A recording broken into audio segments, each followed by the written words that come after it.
Hola, hola, ¿cómo están? Este es el día que ha hecho el Señor. Nos alegraremos y nos gozaremos delante de Él. ¿Cómo están ustedes, hermanos? Dios los bendiga. Le habla su amigo y su hermano Juan Córdoba desde la ciudad de Nueva York en vivo. Continuamos pues con nuestros cursos de capacitación ministerial. Es una serie de estudios que estamos teniendo por Facebook Live, básicamente todos los días, todas las semanas, con algunas excepciones. Estamos estudiando un panorama básicamente a toda la Biblia. Hemos estudiado el tabernáculo, los llamamientos de Dios, hemos estudiado muchas materias y en el día de hoy pues nos encontramos durante estos últimos meses estudiando los profetas de Israel.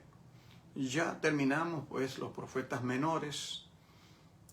Nos hemos embarcado en esta jornada con muchos tripulantes, con muchos marineros también y marineras que se unen conmigo para estudiar la palabra de Dios que vive y permanece para siempre.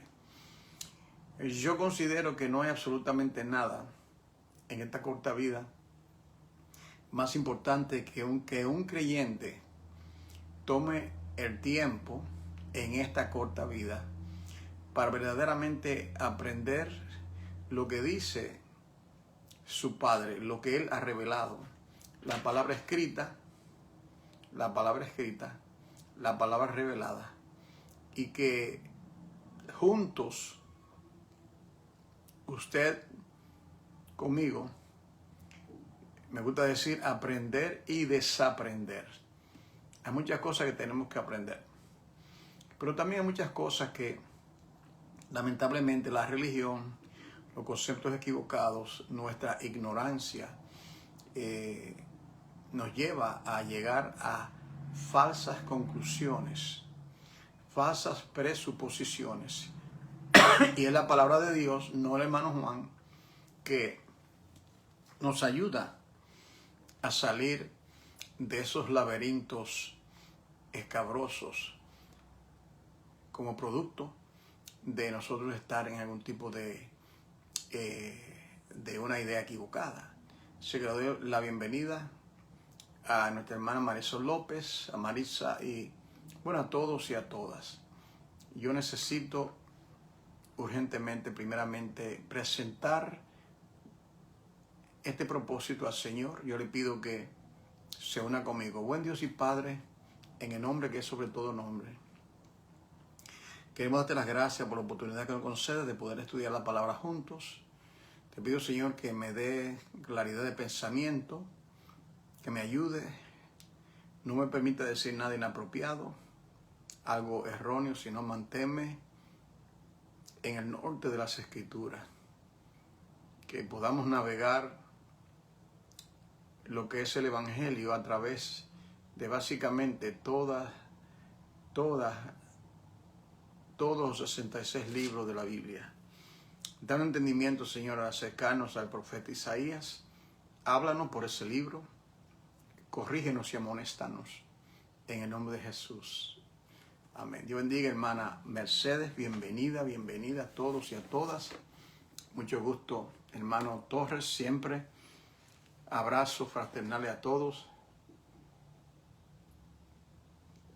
y a todas. Me gustaría darle un repaso de lo que dijimos ayer. Estamos estudiando el libro del profeta Isaías y posiblemente usted no lo pueda ver.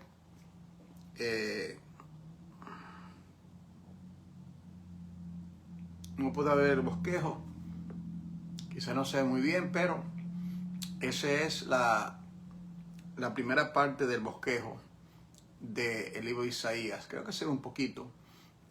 Hoy estaré entrando. Bueno, dijimos que ese profeta, el profeta Isaías, en el capítulo 6 vemos su llamamiento. En el año que murió el rey Usías, vi yo al Señor Jehová sentado en un trono alto y sublime, y allí el Señor lo comisiona. ¿Quién irá por nosotros?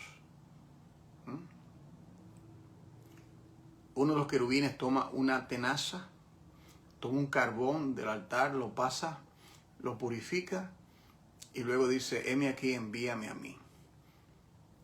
El profeta Isaías tuvo un ministerio, pero muy extenso. Si mal no recuerdo, fue el más extenso de todos los profetas. Creo que sí, 60 años, hermanos. Él es una especie de estadista, un hombre muy de alto nivel.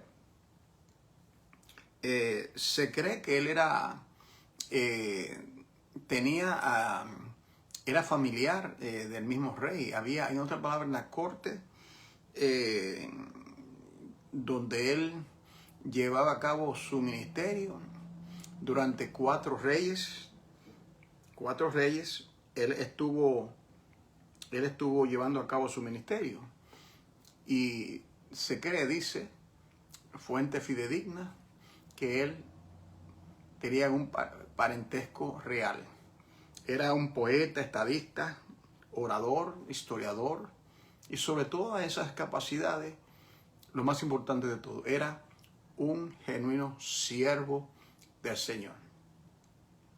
Eso es lo que más debe distinguirnos, que somos siervos y siervas del Altísimo, no nuestra posición en la sociedad. Esto aquí en la tierra tiene alguna importancia, pero tenemos que recordar que Dios llamó a simples pescadores, agricultores como Amós, y a Isaías, un hombre intelectual, a Jeremías, que dijo que él era un niño y que no sabía hablar, a Moisés, que también dijo que no era, que él no podía hablar, y el Señor se especializa, bendiga hermana Fuentes, el Señor se especializa en usar, dice Pablo, lo inútil y lo vil del mundo. Dios escogió para avergonzar a aquellos que se creen que son sabios. Entonces, el nombre de Jehová es salvación, significa su nombre.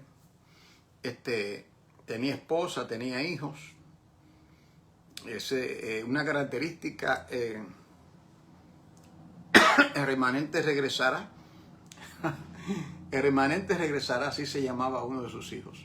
El remanente regresará. Y esa expresión de remanente aparece, yo decía que 10 veces en dicho libro. Se le llama el profeta mesiánico y podemos entender que en el libro de Isaías tenemos la profecía, naturalmente la profecía, ustedes saben, un niño ha nacido. Se habla de aquí la Virgen dará luz. Capítulo 7 de Isaías, un niño se ha nacido, llamará su nombre Emanuel, Dios fuerte, esos 7 títulos de la divinidad. Ahí aparece el capítulo 42 del siervo sufriente. He aquí mi siervo, yo le sostendré. Ahí aparece, herido fue por nuestras rebeliones, capítulo 53. Bueno, es un libro que está saturado de muchas, es un profeta mesiánico, habla muchas profecías. Él profetizó 700 años antes de Cristo y le decía que la tradición y Hebreo 11 lo confirma. Manasés, el malvado, el perverso, el rey Manasés,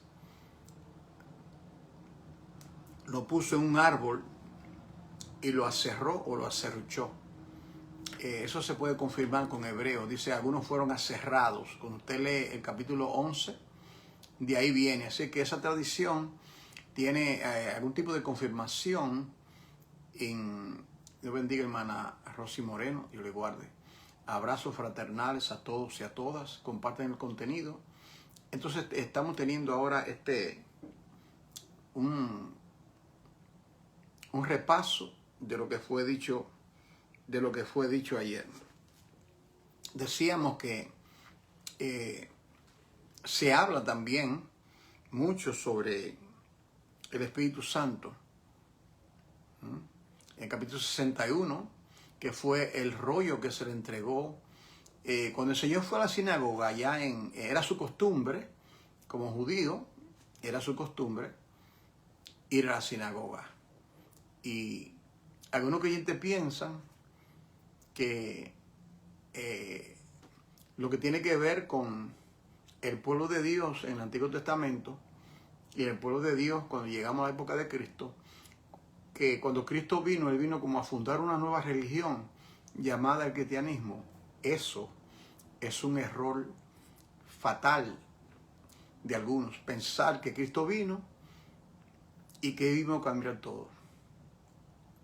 Mateo 5:17, yo no he venido a abrogar la ley, sino que yo vine a cumplirla.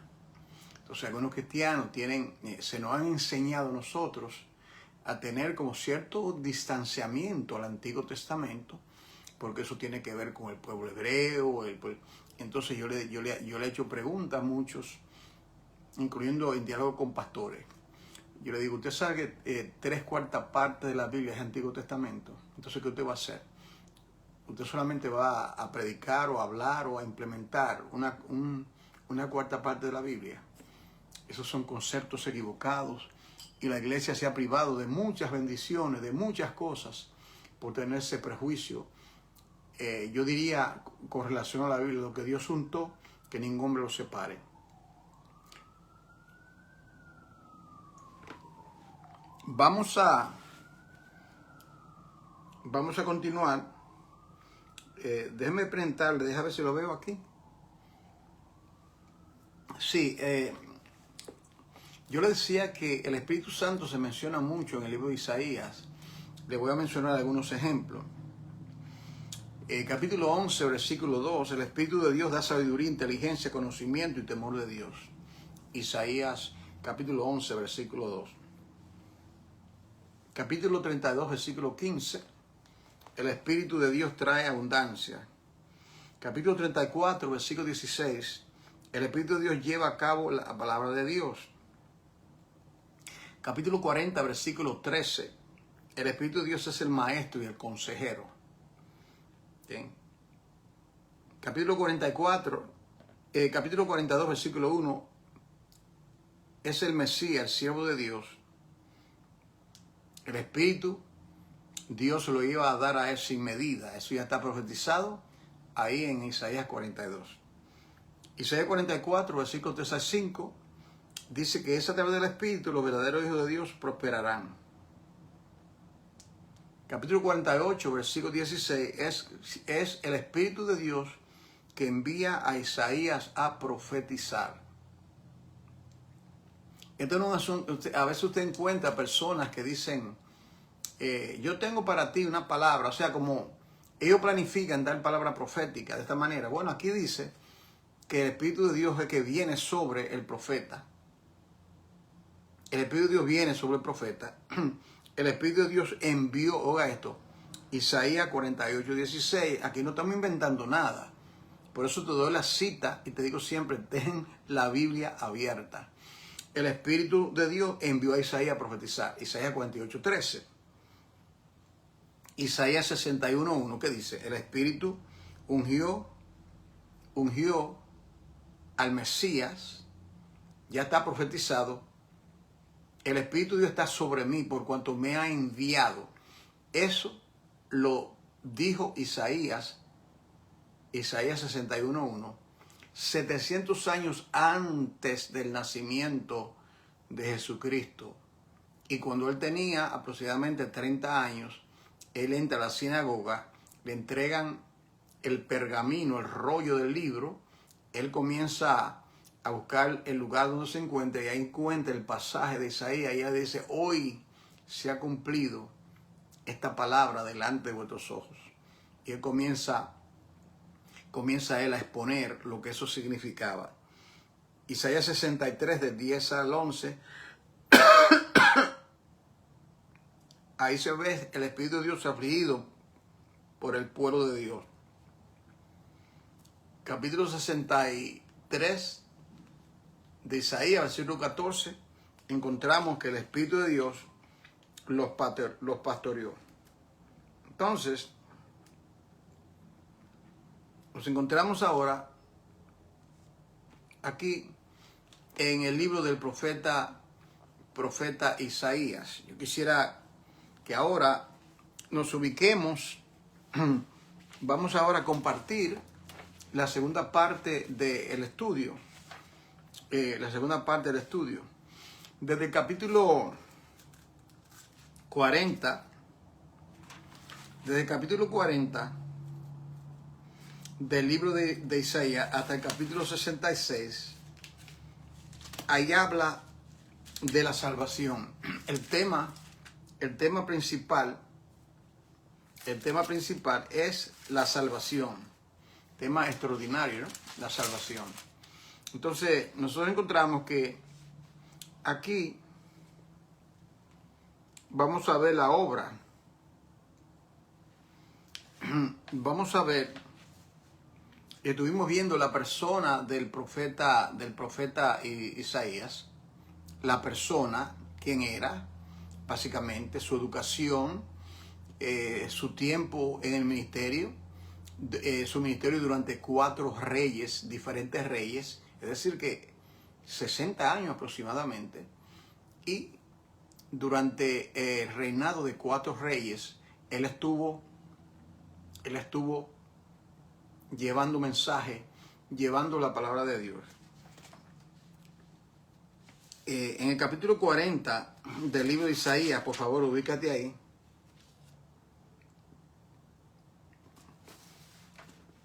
En ese capítulo, el capítulo 40, nosotros encontramos la supremacía de Dios, la supremacía de Jehová.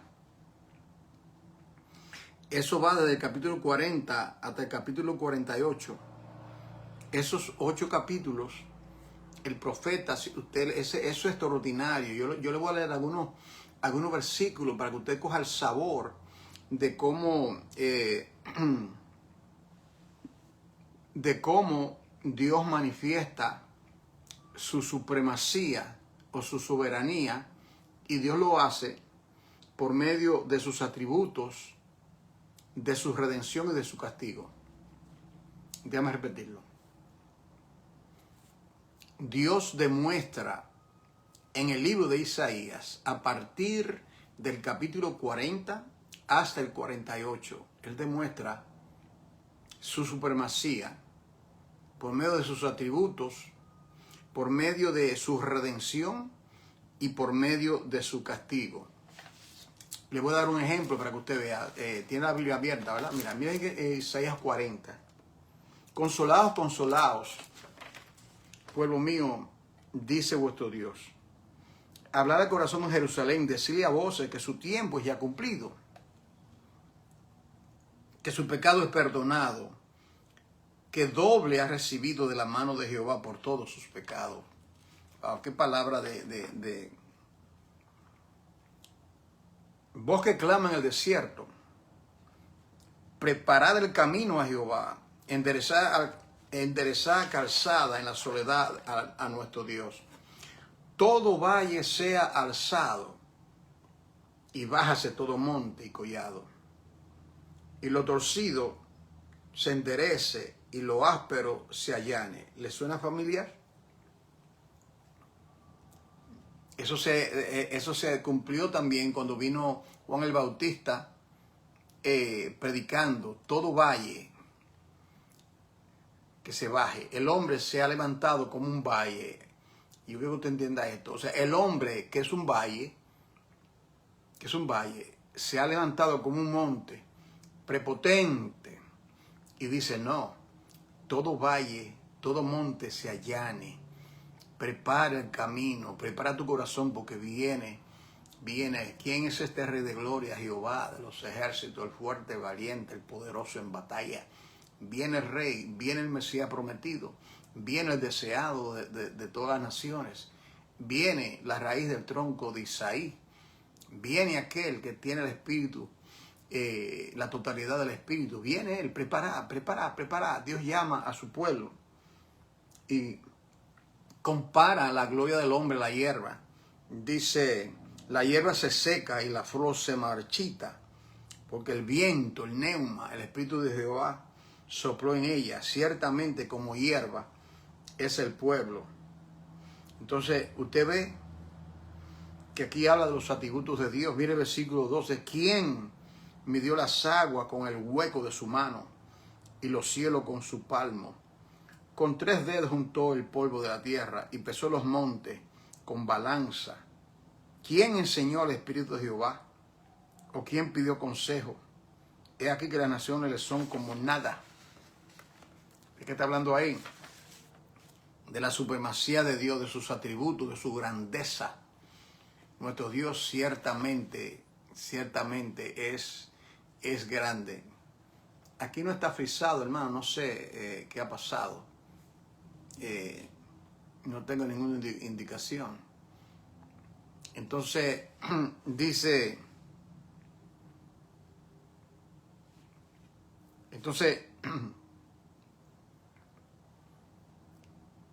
Dios envía al profeta Isaías a escribir, profetizar, transmitir este mensaje de sus atributos divinos.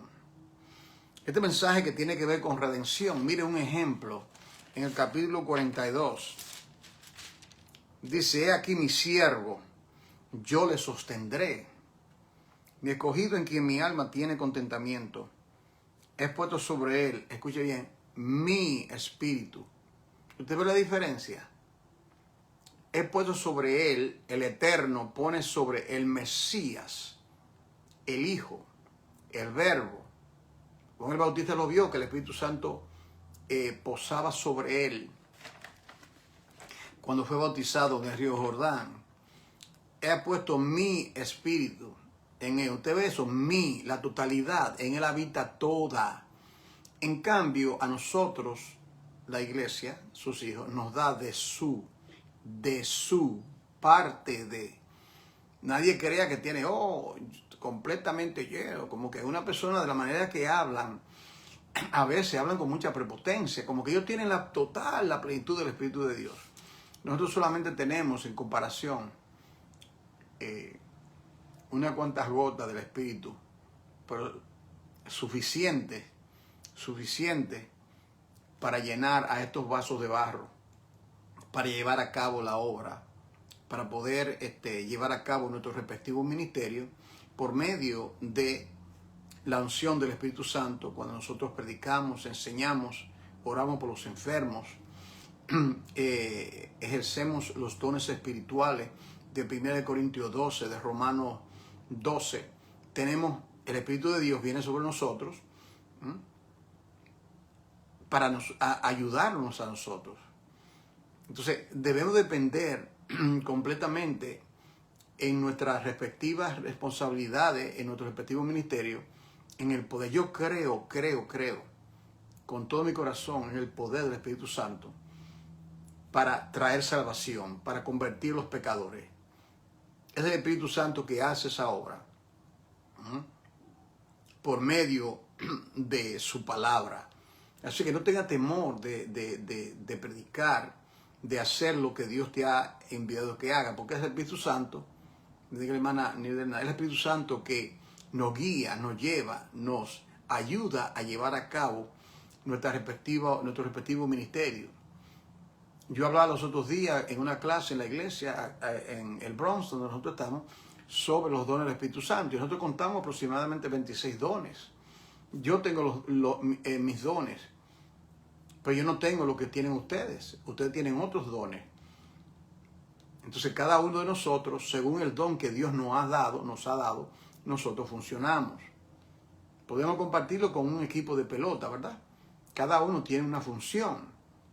Uno protege la primera base, segunda base, en la parte de atrás. Cada uno, o una orquesta donde cada uno toca un instrumento diferente, con el bien comunal de formar una armoniosa melodía. No todos van a tocar, digamos, una orquesta del violín. Usted nota, creo que 103, en una orquesta de estas grandes, creo que hay 103 instrumentos, la totalidad.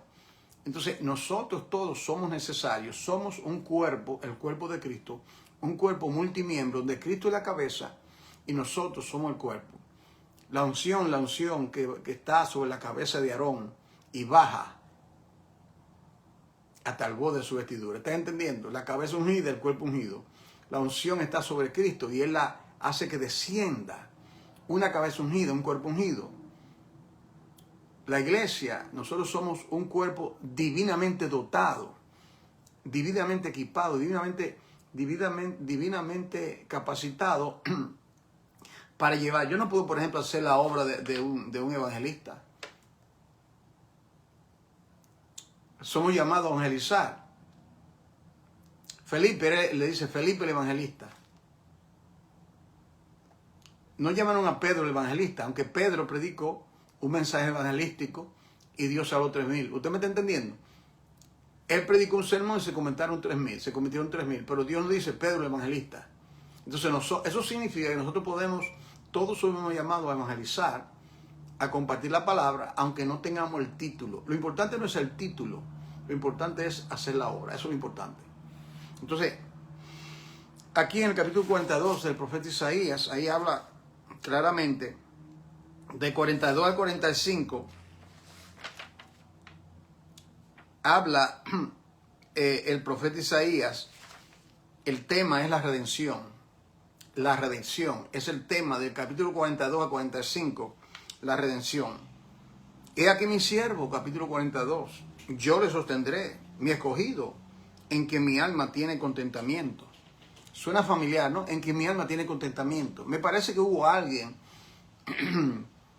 en los evangelios que el Padre habla 3 veces y cada vez que habla dice, este mismo alma de quien tengo contentamiento.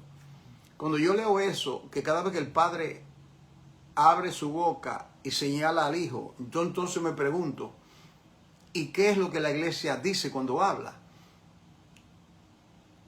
Yo no sé si usted me está entendiendo. O sea, si el Padre solamente habla del Hijo, y el Hijo es la cabeza de la iglesia, y el Hijo solamente habla del Padre, entonces, ¿de qué debe hablar la iglesia? ¿De qué estoy yo supuesto a hablar cada vez que enseño, predico, comparto la palabra del Hijo, de su propósito, de su plan?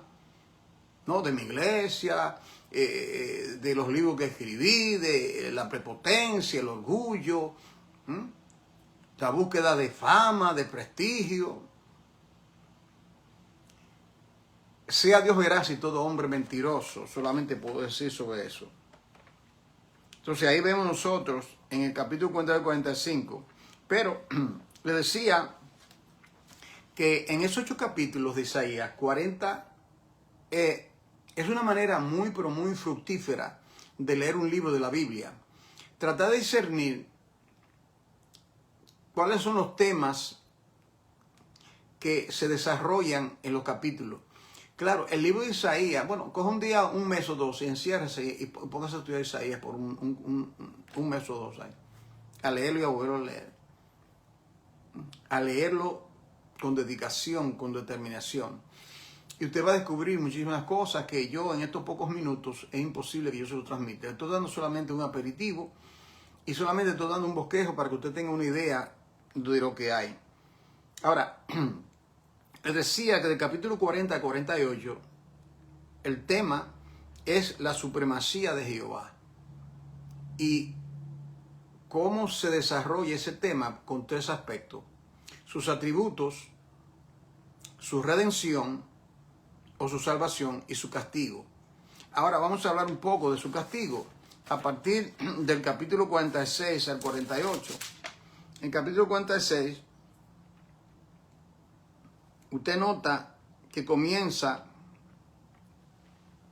haciendo un contraste entre los ídolos muertos y el Dios vivo y verdadero. Dice, se postró Bel, se abatió Nebo. Entonces, esos son dioses falsos. Sus imágenes fueron puestas sobre bestias, sobre animales de carga. Esas cosas que vosotros solíais llevar son alzada cual carga sobre la bestia cansada. O sea, ponen sus ídolos sobre bestia cansada. Qué cosa más vana. Como dice Salmo 115. Tienen ojos y no ven. Oídos tienen y no pueden escuchar. No pueden olfatear, no pueden hablar. Lo que fabrican esos ídolos, ellos son semejantes a dichos ídolos. Tienen que cargarlo. A veces vemos nosotros en estas procesiones religiosas y que los ídolos están cargando y de repente se cae, en pedazos se cae. Oye, y el ser humano es tan ciego. O sea, si es divino, ¿por qué tienen que cargarlo? Si algo que viene de Dios, ¿por qué se despide? Y fue un hombre que lo hizo. Hasta este punto llega la dureza, la insensatez de los pueblos. Muchos de nosotros entramos en ese laberinto, en ese callejón. Ahora, aquí Dios le dice, soportaré yo, lo llevaré, yo soportaré y guardaré. Y continúa, Dios le hace esta pregunta, ¿a quién me asemejáis y me igualáis? En otras palabras, ¿ustedes creen que yo soy un muñequito hecho de madera, de hierro, de bronce? ¿Ustedes creen que yo soy semejante a esas imágenes talladas de madera, de barro, de bronce? Y él le pregunta en Isaías 46, 8, ¿a quién me asemejáis y me igualáis y me compararéis para que seamos semejantes? Miren esto, sacan oro de la bolsa, pesan plata con balanza, alquilan un platero para hacer un dios de ellos y luego se potan y lo adoran. Qué cosas tan absurdas. Sacan plata de la bolsa, alquilan un artesano, dice, mira, me lo hace de esta manera, me lo hace con la cabeza grande o con la cabeza pequeña, me lo hace con una barba, me lo hace así, de este color. Y luego que lo hace, producto de su mente corrompida, como dice Romano, habiendo conocido a Dios no dieron gloria, sino que se corrompieron en sus pensamientos. Dios bendiga a la hermana Sandra José, Dios le guarde, querida hermana, saludos fraternales a usted. Entonces, se lo echan sobre los hombres, lo llevan, lo colocan en un lugar. Allí está, no se mueve de su sitio. Le gritan, tampoco le pueden responder. Usted ve lo absurdo, lo necio que es eso.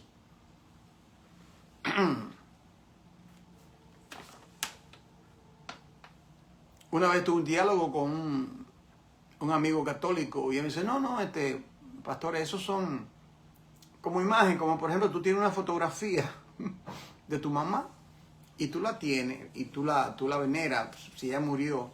Y yo le dije, bueno, el problema es que primeramente a mi mamá y mi papá, yo tengo esa fotografía, pero yo no le prendo vela, no le pongo, no lo adoro. En segundo lugar, el Dios de la Biblia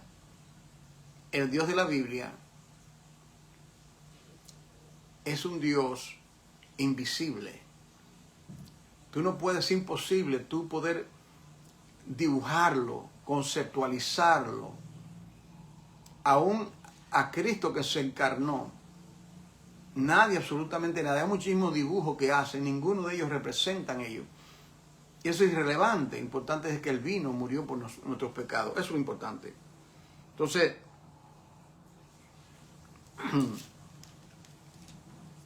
eso está del capítulo 46 y luego viene el castigo.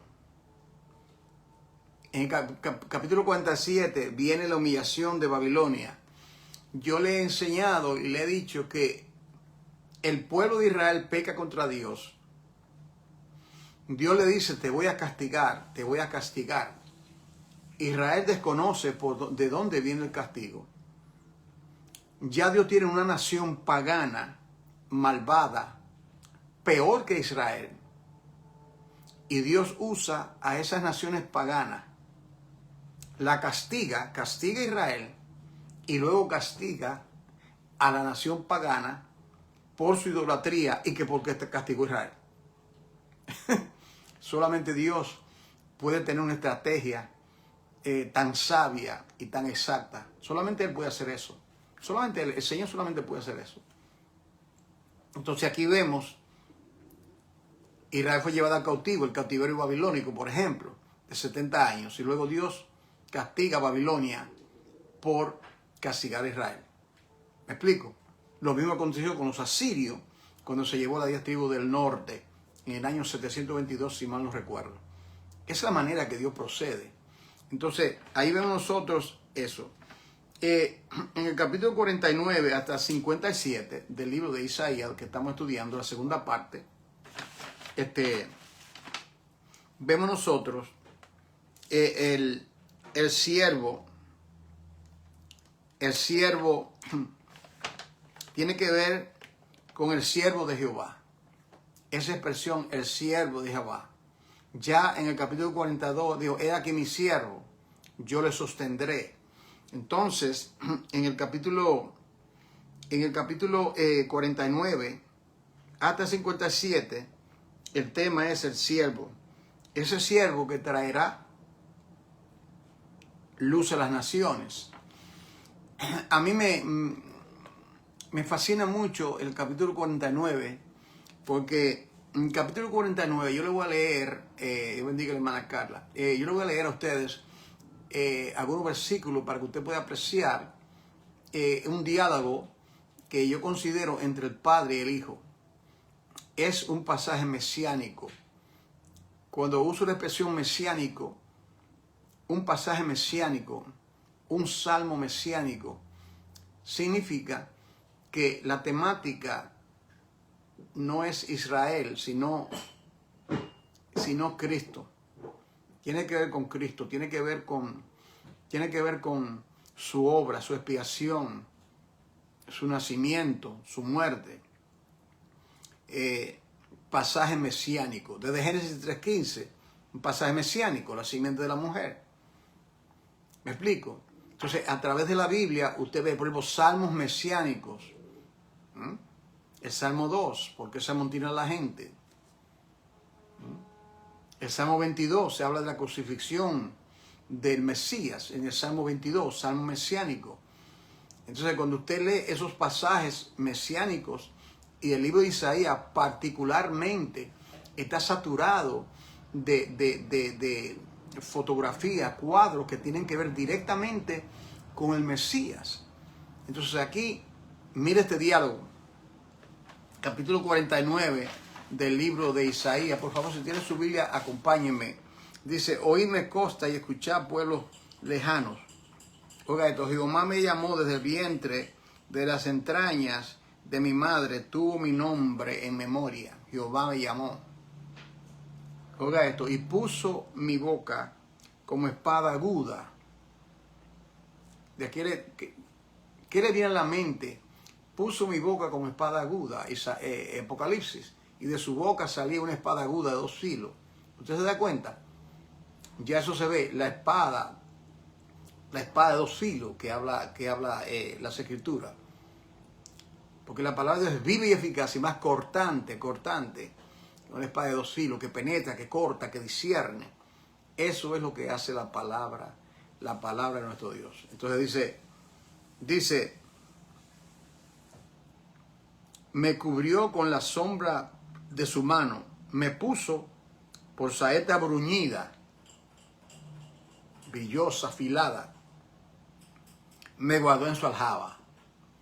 Cuando yo veo eso, yo lo que veo es la imagen de un soldado valiente que coge el arma y la pone en su aljaba o en la vaina, la esconde. Y llega el momento cuando tiene que luchar, que pelear, y saca la espada para vencer a sus enemigos. Y le dice, ríndete, Te doy oportunidad para que te rindas. Dios le dice al pecador, ríndete, tórnate a mí. Eso es el poder del evangelio. Aunque usted no vio una espada cuando le predicó el evangelio, la persona que le predicó el evangelio, en el caso mío, mi pastor, yo tenía 16 años de edad, aquí en Nueva York, entonces él predicó el evangelio, esa espada penetró mi corazón, penetró mi alma, me hizo postrarme delante de él esa noche, llorar, pedir a Dios misericordia, esa espada de 2 filos, lo mismo que usted. Entonces, Dios había de usar a Jesús con esa espada para traer millones y millones de personas al arrepentimiento. Él lo hizo en esos 3 años y Él continúa haciendo su obra a través de nosotros, ese cuerpo multimiembro que es la iglesia. Entonces dice, y me dijo, mire lo que el Padre le dice, mi siervo eres, le dice, oh Israel, porque en ti me gloriaré.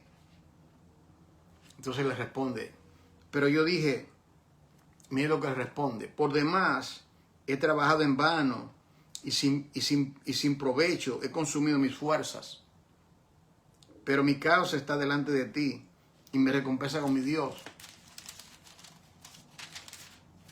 Dice, ahora pues dice Jehová, esto es la parte que más me gusta, le contesta, ahora sí dice Jehová, el que me formó desde el vientre para ser su siervo. Oiga esto, para hacer volver a Jacob. Oiga esto, y para congregarle a Israel. Escuche, Jacob e Israel es la misma persona. Jacob, Dios de Abraham, Dios de Isaac. Isaac tuvo a Esaú y Jacob. Jacob tuvo las 12 tribus. Y de la tribu de Judá viene el Mesías, ¿entiende? Está hablando mesiánicamente, mencionando esos nombres, porque todavía Cristo no había nacido, ¿entiende? Es una profecía mesiánica. Habla en este lenguaje y hay que discernir a quién se está refiriendo. Entonces dice, ¿qué es lo que va a hacer el Mesías? Él le dice, lo llama y le dice, para ser tu siervo. ¿Qué es lo que hace un siervo? Un siervo sirve. ¿Qué es lo que va a hacer? ¿Qué es lo que dice Isaías? Que el siervo sufriente, el Cristo, iba a hacer cuando Él se encarnase. ¿Qué era el trabajo mesiánico? Él dice, bueno, para congregarme a Israel. Congregarme a Israel. ¿Quiere confirmarlo? Yo solamente he venido a las ovejas perdidas de la casa de Israel. ¿No lo dice? Cuando Él vino. Oh sí, Él vino al mundo. Bueno, dice, yo he venido, primeramente, a los suyos vino. La casa de Israel. El reino del sur, Judá. Vino directamente, específicamente, para salvar a su pueblo. Porque ese pueblo fue el que fue llamado para predicar y traer el evangelio a las naciones. Pero Israel falló, pero Dios no falla. Dios no falla. Entonces, antes de nosotros hablar de lo que Dios hizo por nosotros, los sentidos, la iglesia, hermano, vaya primeramente, coja la cosa en el orden divino. El orden es que Cristo vino primeramente a las ovejas perdidas de la casa de Israel. Y luego tengo otras ovejas que también tengo que llamar. Entonces los creyentes se les hace tan difícil y está en la Biblia por todas partes, están los mismos mensajes. No importa qué libro de la Biblia, Israel es primero y luego nosotros. Nosotros estamos incluidos, pero nosotros no somos, ¿verdad? Nosotros no somos la niña de sus ojos, no. La preeminencia, Dios siempre habla de Israel y luego, por causa de Israel, por el llamado de Israel, nosotros somos integrados. Somos el olivo silvestre. Israel es la rama natural. ¿Está entendiendo? Por ejemplo, yo vivo aquí en los Estados Unidos. Yo no soy natural de acá. Yo he sido injertado por la ciudadanía a esta bella nación. Yo no soy natural, pero yo me beneficio de todo. Yo puedo votar, yo puedo trabajar, pero yo no soy natural. Los americanos, ellos son los naturales. Algo así similar, para que usted entienda. La cosa es que ponerla en su orden, hermano. En su orden. Entonces le dice, ok, número 1, te he llamado mi siervo sufriente, he puesto mi espíritu sobre ti, para que congreguen uno al pueblo, para que me congregue a Israel. Entonces le dice esto. Eso no es todo. Ahí venimos nosotros entonces. Y le dice, espero que lo esté leyendo, para que cuando usted tenga que dialogar en estos términos, usted lo pueda usar este pasaje. Y le dice en el versículo 6, poco es para mí que sea mi salvación, oiga esto, para levantar la tribu de Jacob. La tribu de Jacob. Eso significa, primero le dice Israel, la tribu de Jacob. Es decir, que su muerte, su llamamiento, no solamente iba a incluir las tribus del reino del sur, sino las tribus de Jacob. ¿Cuántas tribus eran? 12 tribus. Ok. Habiendo dicho, esa es la primera parte del plan redentivo, le dice, eso no es todo. Eso no es todo. Y le dice, poco es para mí que tú hagas eso. Eso es solamente el principio. Oh, yo salto de gozo, yo veo esto porque aquí estoy yo, ahí está usted. Y dice, y para que restaure el remanente de Israel. Oiga esto, también te di por luz de las naciones. Ahí está. Por luz de las naciones. ¿Es la primera vez que la Biblia menciona esto? No. No. Eso está en Génesis 12. Sal de tu tierra y de tu parentela a la tierra que yo te mostraré.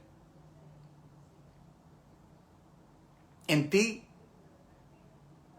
no por ti, en ti serán benditas, como dice, todas las familias de la tierra.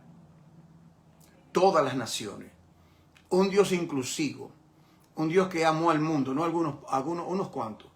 No, Dios amó al mundo. Uno de los escogidos, no, Dios amó al mundo. Todo aquel que crea en él no se pierda, tenga vida eterna. Oh, solamente Dios salvó a algunas cuantas, no. Un amor inclusivo. El corazón del Padre arropa a todas las naciones. A todas las naciones, aquí dice. Entonces, y es interesante que la palabra nación ahí, naciones, significa etnias. Yo he explicado eso. Usted entiende que, por ejemplo, en todos los países están los naturales y hay etnias que hablan otro dialecto.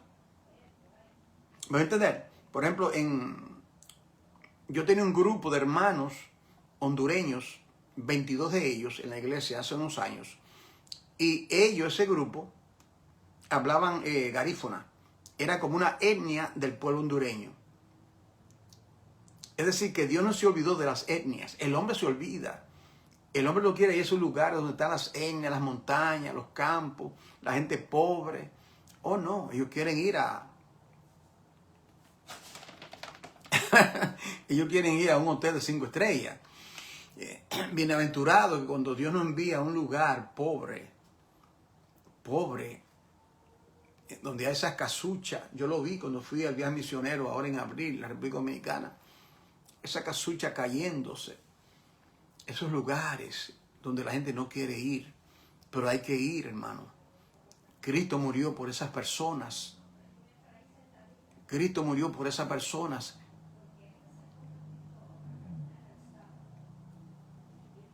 Él no hace acepción de persona, amado. Él amó a todo el mundo para que todo aquel que en Él cree o crea no se pierda, mas tenga vida eterna. Entonces dice aquí, para que sea mi salvación a todos los posteros de la tierra. Y ahí usted siga leyendo, cógele sabor a ello, para que usted vea lo glorioso que es ese pasaje mesiánico.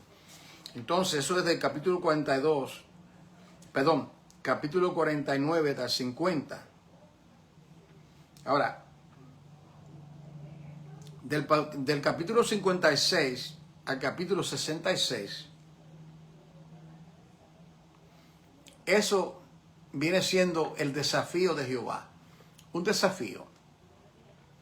A propósito, esta segunda parte del estudio se la voy a compartir mañana, porque hoy no va a terminar con Isaías. Tengo que continuar mañana, si Dios nos permite. Tengo que continuar la clase porque es muy extenso, como ustedes pueden ver. Ahora bien, en el capítulo 56 al 66, vemos nosotros el desafío de Jehová. Y eso se puede dividir en tres partes. El desafío de Jehová por el presente mal proceder, del pueblo,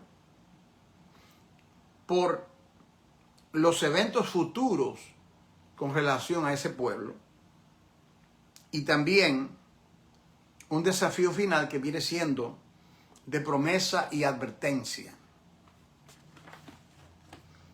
Voy a tomar estos minutos que me quedan y ahí me voy a detener para no romper la línea de pensamiento, sino mañana, Dios mediante, poder continuar con el capítulo 60 a 65. Pero note usted, si se pasa al capítulo 56,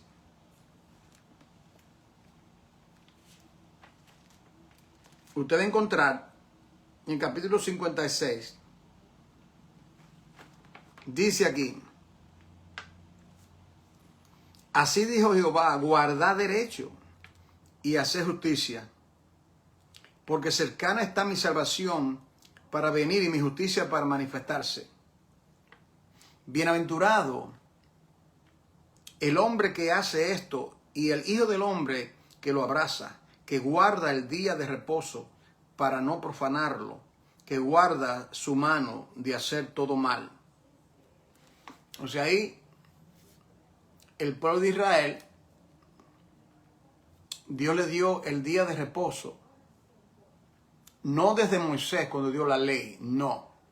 Desde Génesis le habla que ha de trabajar 6 días y que un día, porque Dios reposó o cesó de crear, fue llamado perpetuamente. Escuche bien, perpetuamente. Así es que si usted tiene la oportunidad de dialogar con un judío, yo lo he hecho. Al lado mío, donde yo vivo aquí, la puerta que está ahí al lado, una familia judía, y hablamos, somos vecinos por más de 18 años que yo vivo aquí. Entonces, ellos, yo no puedo decirle a él, oh, ¿qué tú estás haciendo? No guarda el día de reposo, no. Estatuto perpetuo. ¿Por qué sabe que los cristianos no entienden esto? Y está claro en la Biblia. Yo no entiendo esto. Entonces, ¿y si ellos se convierten? ¿Usted cree que van a ir a una iglesia nuestra el domingo, al culto de nosotros? No, porque nosotros no lo hacemos. Ellos tienen que hacerlo. Dios lo ordenó. ¿O usted no ve que Cristo lo guardaba? Ajá, el Salvador del mundo. Yo no vine a abrogar la palabra, vine a cumplirla. Pablo, después de su conversión, dejó de guardarlo. Los apóstoles dejaron de guardarlo. La iglesia tiene que examinarse. Yo le dejo eso a usted para que usted piense sobre esto. Pero sigo. Entonces dice aquí: bienaventurado el que lo abraza. Ahora vienen los gentiles. Miren lo que Dios dice sobre aquellos que se unen con Israel. Esto en Isaías 56:2. 56:3. Oiga, y el extranjero que sigue a Jehová no hable diciendo: me apartará totalmente Jehová de su pueblo. No diga el eunuco: he aquí yo soy árbol seco. Oiga esto. Esto sí es extraordinario. que aquellos que se unan a Israel no diga, oh, Dios me va a apartar, como que dice, Dios va a hacer una diferencia entre ellos y yo que soy extranjero. No, eso es solo Dios, es una regla. Y el eunuco no diga, he aquí yo soy algo seco. Yo no sé si usted está entendiendo. Él está diciendo que si ellos se unían a Jehová, ellos tenían que ir por la misma ley de ellos. Es decir, ellos tenían que revisar todo el Antiguo Testamento y todo lo que hacía Israel. Guardar las 7 fiestas que habla en Levítico 23, tenían que hacerlo. Guardar el día de reposo, tenían que hacerlo. Los extranjeros que se unían a Israel.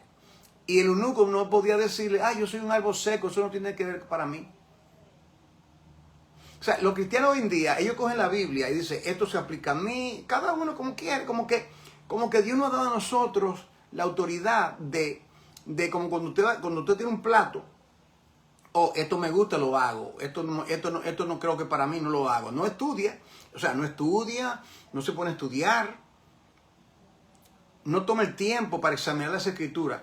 Mire, hermano, hágase amigo de un buen maestro. Hágase amigo de un buen maestro o maestra, un buen maestro, balanceado. No será perfecto, para que le enseñe, para que le abra la escritura. Como en los tiempos de Jesucristo. ¿Usted cree que solamente Jesucristo era el maestro, el rabí, que tenían todos esos discípulos? Gamaliel, todo ello era así, era la costumbre de que esos maestros en Israel y tenían sus discípulos para aprender.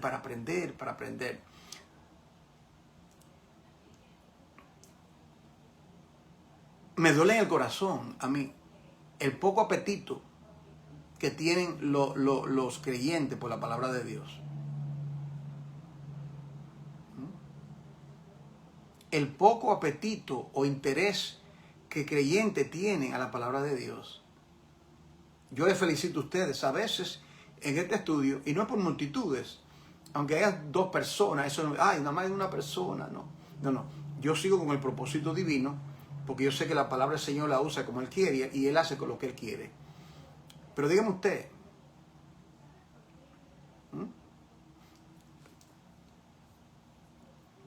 le voy a confesar algo, que nadie se escandalice. Hay hermanos de la iglesia, el cuerpo de Cristo, que ni ven estos estudios del pastor Córdoba. No se lo diga. No se lo diga a ninguno de ellos. ¿Puede entender? Y a veces, Dios bendiga Modesto Castro, y a veces los pastores se dedican, estudian horas y horas y horas. Y uno dice, ¿dónde está el interés? ¿Dónde está el interés por la palabra, de crecer, de conocer las cosas? Yo soy sumamente celoso en interpretar correctamente las escrituras. No me gusta gato por liebre. Investigo las cosas hasta que llegue a una conclusión. ¿Me entiende? Haga lo mismo. Toma un tema, la predestinación. Voy a estudiar. Voy a llegar a una conclusión bíblica, balanceada, de estudiar eso. Entonces, ahí está en el capítulo 56. En el capítulo 58 habla del ayuno que agrada a Dios. El ayuno que agrada a Dios. Es muy extenso ese capítulo. Entonces dice, ellos dicen, nosotros ayunamos, pero su corazón estaba apartado. Entonces él le dice en el versículo, ¿por qué dice? Ellos dicen, ¿por qué dicen ayunamos y no hiciste caso? Capítulo 58, versículo 6.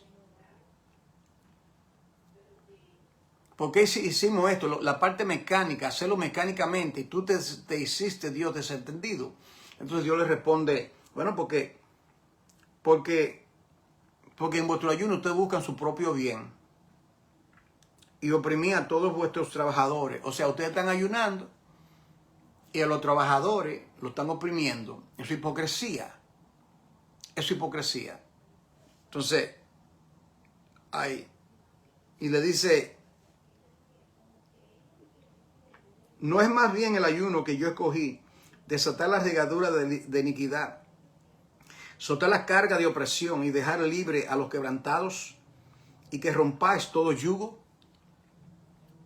Todo yugo, toda opresión, eso va por encima de ayunar, de abstenerse de alimento. Usted ve lo que se hace, sino lo que está en el corazón es lo que vale. Entonces, en el capítulo 60,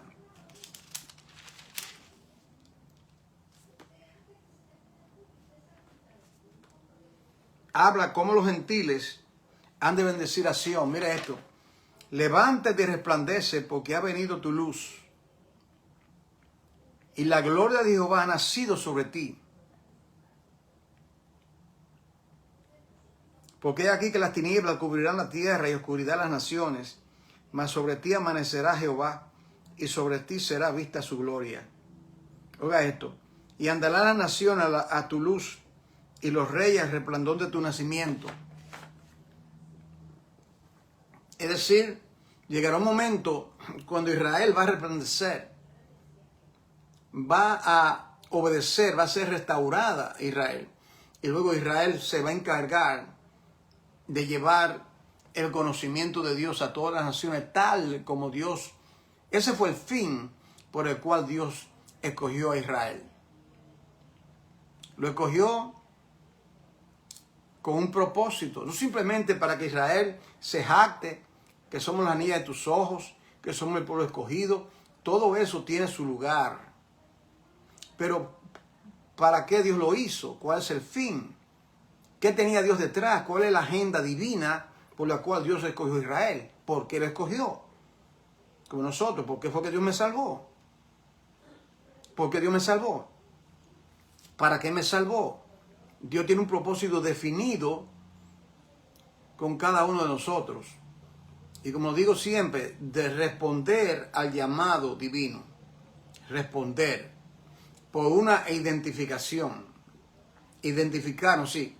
Sí, Cristo es el evangelista. Yo voy a evangelizar en su nombre. Tomando de su espíritu, su palabra, de su autoridad. Porque no tenemos ninguna, sino la que Él nos delega. Entonces en el capítulo 61 naturalmente habla de cómo el Espíritu de Dios vendría sobre el Mesías para anunciar las buenas nuevas de salvación. Punto y aparte. Les voy a dar hasta ahí para no irme a otra parte. Hasta aquí voy a seguir con esta segunda parte de este estudio. Padre, en el nombre que es sobre todo nombre, quiero darte las gracias por estar con nosotros, ayudarnos, enseñarnos tu gloriosa palabra. Te pido en el nombre de Jesús, Señor, que tú nos ayude, nos dé sabiduría para entender este tremendo libro de Isaías. Dale entendimiento, Dios. Que el Espíritu Santo nos revele, nos guíe a toda verdad, a toda justicia. Señor, tú sabes que somos un pueblo necesitado. Necesitamos de tu palabra, de tu enseñanza, de tu consejo. Padre, gracias. Gracias por cada estudiante. Gracias por el interés que tienen este grupo de bereanos que verdaderamente aman la palabra tuya, Padre. Gracias. Gracias por unirnos de esa parte. Qué bello sería conocer a algunos de ellos algún día. Gracias. Bendícelos en su perspectiva. Bendice a sus pastores. Lo que le enseña la palabra. Esto es solamente un complemento. Que escudriñen todo. Que lo examinen. Y si hay algo que no está por la palabra, simplemente que lo descarten. Padre, gracias. En el nombre de Jesús. Amén y amén. Dios les bendiga, querida familia. Un privilegio compartir con ustedes. Por favor, compartan el contenido. A veces estos estudios tienen 500 reproducciones. A veces hay 1000, 2000. Y eso indica que hay gente interesada aún en una otra parte del mundo. Una persona que no conocía, le doy esto para que usted se aliente. Primeramente, tome las notas, úselas, las notas que le presento. Una persona que no conocía, que no conozco, estaba en mi página y entonces me escribió y me dijo que había estudiado el libro del tabernáculo el estudio, y que él había usado ese estudio en unas clases y que fue de grande bendición. Eso a mí me llena de gozo, hermano. Porque la palabra no es mía, yo no tengo nada, es la palabra de Dios.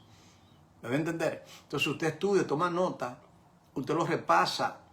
Entonces a usted estudiar, con la concordancia, usted puede poner lo que el Señor le da a usted. Usted tiene el Espíritu de Dios, hermano. Entonces usted luego puede preparar su bosquejo, su clase, hacer un discipulado, diferentes cosas según el Señor le use. Demos por gracia, querida familia, lo que podría ser recibido. Un abrazo de todo corazón. Shalom.